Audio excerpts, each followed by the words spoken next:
couple of people have asked me if I'm on TRT. In fact, some people have actually blatantly accused me of being on TRT. And I can honestly say I've never touched TRT in my life.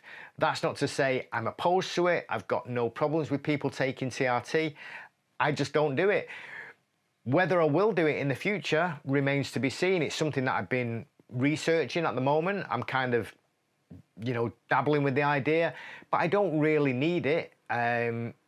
I've had tests in the past. I had a at-home finger prick test that said my testosterone was low, and then I've had a full blood test that said my testosterone was normal for a man of my age, size, build, weight, etc. So, those at-home tests, if you ever done one of them, they can fluctuate wildly throughout the day. So if you took the test or did the test early in the morning, then your testosterone levels might be high.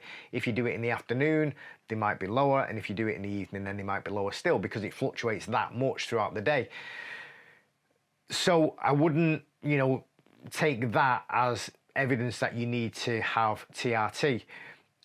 Having a full blood test will obviously give you more of an indication, and when I did have that full blood test, it said my testosterone was normal. So, I don't need TRT. Would I benefit from it? Without doubt. I'm sure I would feel much stronger. I'm sure I would recover much better. I'm sure I'd have better endurance. I'd probably have better sleep. And that is probably the reason more than any that I would consider taking it, the better sleep and, the recovery second. Strength, endurance, things like that. I don't feel like I need it. Who wouldn't want to be stronger and have more endurance? But I don't feel like I need to mess with my natural testosterone just for those, marginal increases in strength and endurance. If you do take testosterone, if you take synthetic testosterone, then all production of your natural testosterone will stop. Not decrease, but it will stop completely. So if you're at a level now where your testosterone is normal or above normal, and you introduce synthetic testosterone, your normal testosterone will just stop being produced by your body, which is fine if you're going to continue taking synthetic testosterone for, forever, basically.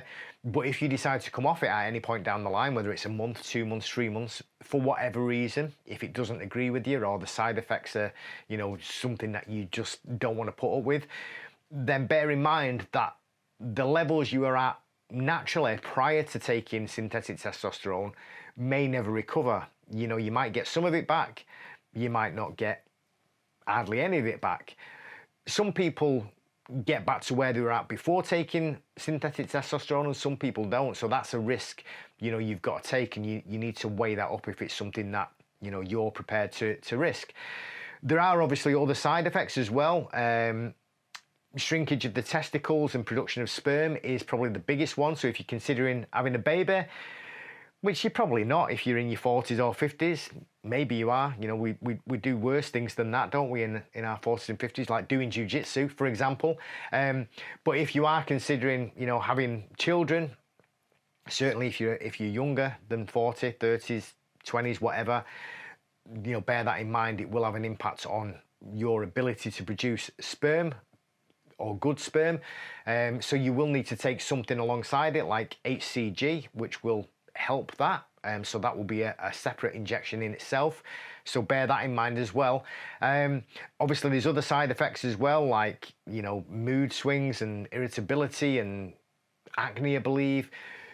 Bitch tits, for want of a better word. It's a horrible term, that, innit? But, gyno is a common side effect. So if these are things that you don't want to deal with, then it's probably not a good idea to get on TRT. My thoughts regarding TRT for jiu-jitsu practitioners is, I'm not bothered, to be honest with you. People can do what they want to do. I've competed against people who are clearly on testosterone, or if they're not on testosterone, they're on something. And I don't know if it helped them or not. It probably did. It might just be that they were better at jiu-jitsu than me on the day, or generally they might be better at jiu-jitsu than me. I don't know. But the people I have competed against who are on TRT, I haven't beat. So, make of that what you will. But I haven't got a problem with people doing it. If they need it, if they're of a certain age and they've got low testosterone, then I haven't got a problem with it. I've got the same opportunity to do it if I want, but I just don't want to at the moment. But I haven't got a problem with people doing it. If you don't need it, if you're in your 20s, 30s, or even in your 40s and 50s, and you've got enough testosterone being produced naturally, then I don't see why you would want to do it. And again, I'm not saying people are cheating. People are entitled to do exactly what they want. There's no tests in jiu-jitsu. There's no strict rules or laws or regulations about taking testosterone or any other performance-enhancing drugs in jiu-jitsu at the moment. So if people can do it, why wouldn't they do it? And everyone's got that same opportunity to do it. So I don't know. It's not for me to say, and my opinions are invalid really, but it's not illegal. So if people want to do it, then they can do it. And I've got that same opportunity. And like I say, I've competed against people who've definitely been on TRT or certainly on something. And whether it's fair or whether it's not fair, who cares? I don't care. I just do me and they can do them. And if they want to do that, then they can.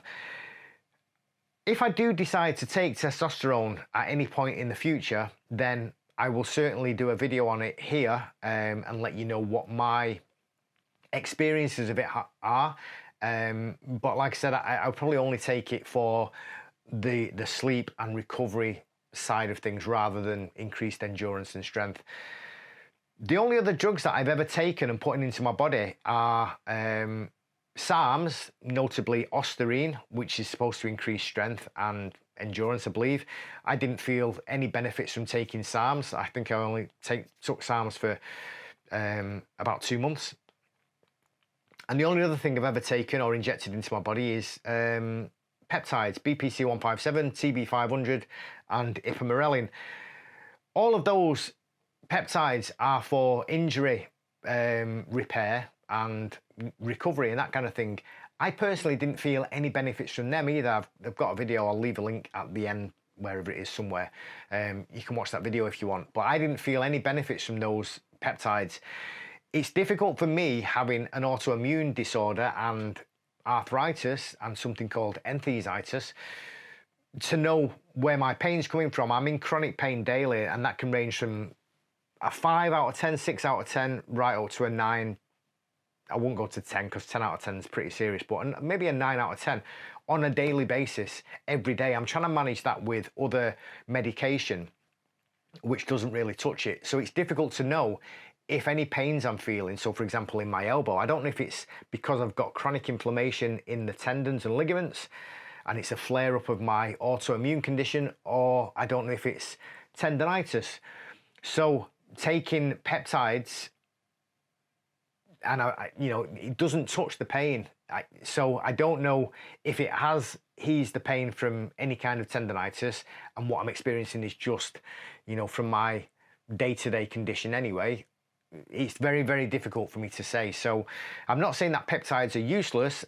I've spoke to a lot of people who've used them and say that they're brilliant and they've really helped with their recovery. They've just not really helped me.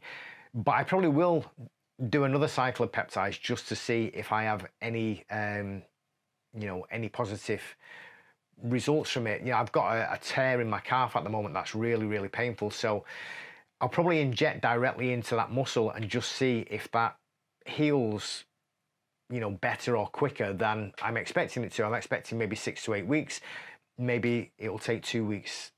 Who knows? But I'll give it another go anyway. And if I do, then I'll report back here. But getting back to TRT, I'm not on it, never been on it, might consider it, but, at the moment, it's just a way off in the future. If you've taken TRT, or if you're currently taking TRT and you train jiu-jitsu, or if you just do any other sport, then, please leave your comments down below. Let me know what your experiences are. But again, if you are considering taking it, don't just watch this video and make a decision from this video. Check out some other YouTube videos, obviously ones from people in the know, people who are medical experts, but more importantly, probably speak to a medical professional, someone who knows you and your history, and they can advise you better. Anyway, thanks for watching. I'll see you again in the next video.